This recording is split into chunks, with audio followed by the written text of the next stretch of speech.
एक बार से फिर दोस्तों, मैं आपका दोस्त सुखबीर सिंह हुड्डा हमारे सीजन पॉलिटिशियन शिव कुमार संधू जी के साथ अब हम बात करेंगे इनसे जो बड़ी हॉट सीट होगी है, इंटरनल हरियाणा की बात कर रहे हैं। मतलब दिल्ली की उसके ऊपर कोई वो नहीं ऑब्जर्वेशन, हरियाणा के अंदर एक बड़ी हॉट सीट मान ली गई है। जैसे रोहतक, सिरसा, करनाल है, उन्हीं के बराबर एक हॉट सीट कही गई है जिसको हम कुरुक्षेत्र सीट कहते हैं। यहाँ से 3 लोग बड़े मेजरली जो वहाँ से इलेक्शन लड़ रहे हैं। नंबर 1 हैं आपके आम आदमी पार्टी, जो कांग्रेस और आम आदमी पार्टी के समझौते से आए हैं, सुशील गुप्ता जी, जो भी हरियाणा के ही जींद जिले से बिलोंग करते हैं। उनके अपोजिट जो रातों रात वहाँ से कांग्रेस से एक्सपोर्ट होकर बीजेपी में आते हैं, नवीन जिंदल साहब, जो पहले भी वहाँ से 2 बार मेंबर पार्लियामेंट रहे हैं। और तीसरे कैंडिडेट हैं INLD के जनरल सेक्रेटरी, महासचिव अभय सिंह चौटाला जी, जिन्होंने जिन्होंने किसान आंदोलन के उस पे एक पूरे हिंदुस्तान के अंदर किसी ने रिजाइन किया था, उसके प्रोटेस्ट में तो अभय चौटाला जी थे। उन्होंने अपना रेजिग्नेशन दिया, सिंगल विधायक थे, ना किसी मेंबर पार्लियामेंट और MLA ने दिया, इन्होंने रेजिग्नेशन दिया, फिर दोबारा वहाँ से जीत के आए। तो इन्होंने भी, उनकी भी ये आज प्रेस्टीज का है, उनकी सपोर्ट के अंदर बहुत सारे क्या कहते हैं किसान यूनियन के लोग उनका समर्थन कर रहे हैं। तो अब लेते हैं संधू साहब का। संधू साहब के एक वो घरेलू मित्र हैं, बहुत ही इनके एक थाली का खाना चौटाला फैमिली के साथ एक ही थाली का इनका खाना पीना है। तो देखते हैं कि ये क्या ऑब्जर्वेशन देते हैं, इन्होंने क्या ऑब्जर्व किया वहाँ पे। संधू साहब, आपका HNT न्यूज़ में स्वागत है। धन्यवाद जी। संधू साहब, आपने जो कुरुक्षेत्र की जो लड़ाई चल रही है बहुत नज़दीक से देख के आए हैं, आप बड़ा समय लगा के आए, आपके बहुत सारे मित्र भी वहाँ पे आप प्रचार कर रहे हैं, आपके दोस्त अभय चौटाला जी का। तो आपकी क्या टेक है, मतलब इस सीट ये किस तरफ जा रही है? ये आम आदमी पार्टी की तरफ जा रही है या बीजेपी की तरफ जा रही है, INLD की तरफ जा रही है? देखिए, कभी वक्त होता था कि हरियाणा में चौरी देवीलाल की तूती बोलती थी। बहुत दुखदाई है कि पहले चौरी देवीलाल के परिवार की डिवीजन हुई, उसके बाद चौरी ओम प्रकाश चौटाला के परिवार की डिवीजन हुई।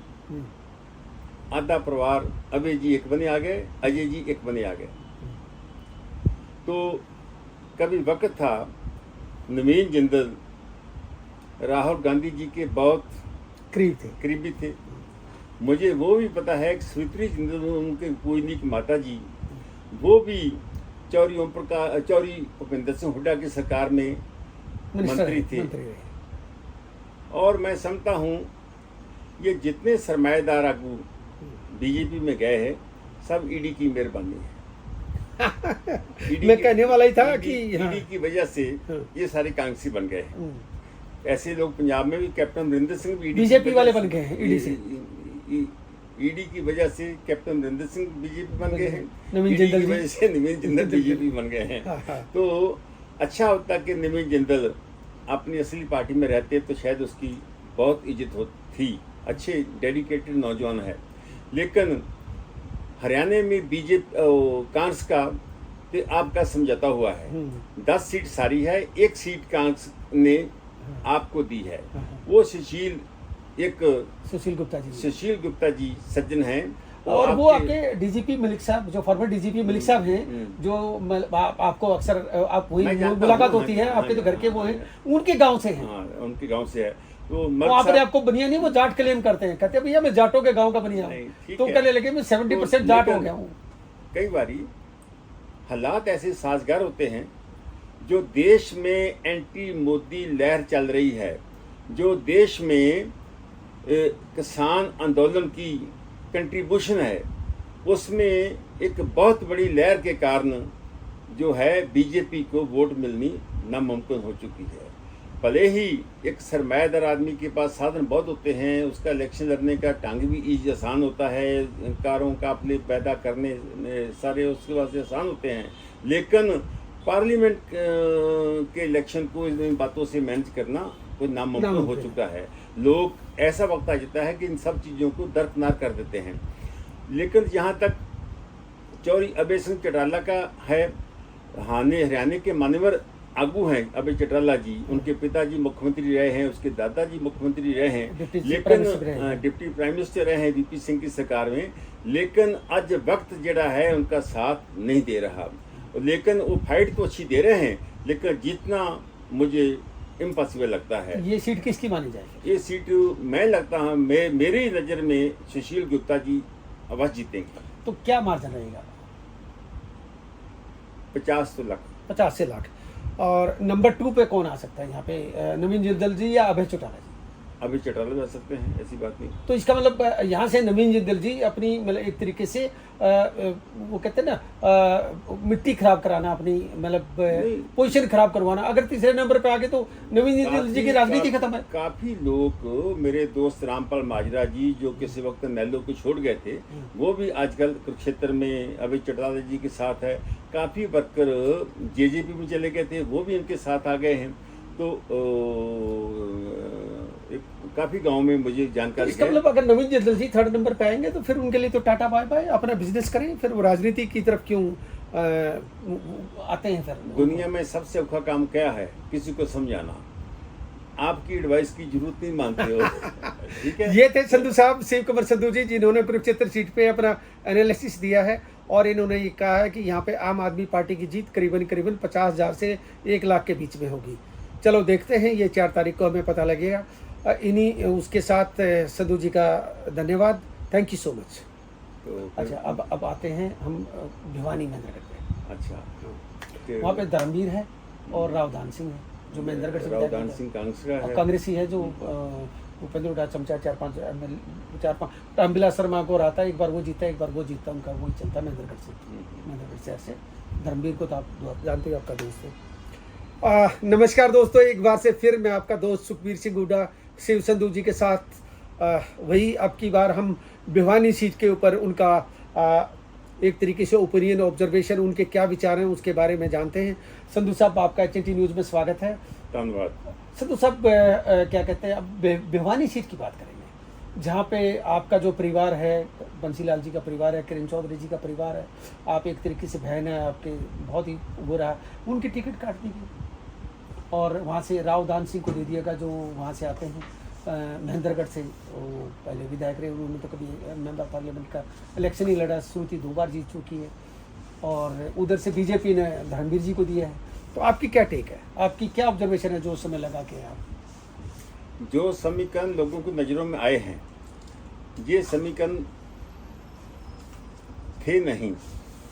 लोग ये समझते थे कि श्रुति चौरी बंसीलाल जी की पोती वो इलेक्शन लड़ेगी पार्लियामेंट का, लेकिन कांस की आपसी पाटोदाड़ में या आपसी गुटबंदी में वो इस गुटबंदी का शिकार होगी। तो रावधान सिंह जी को मौका मिल गया। हालांकि पार्लियामेंट का इलेक्शन उसने पहले कभी लड़ा नहीं है रावधान सिंह जी ने।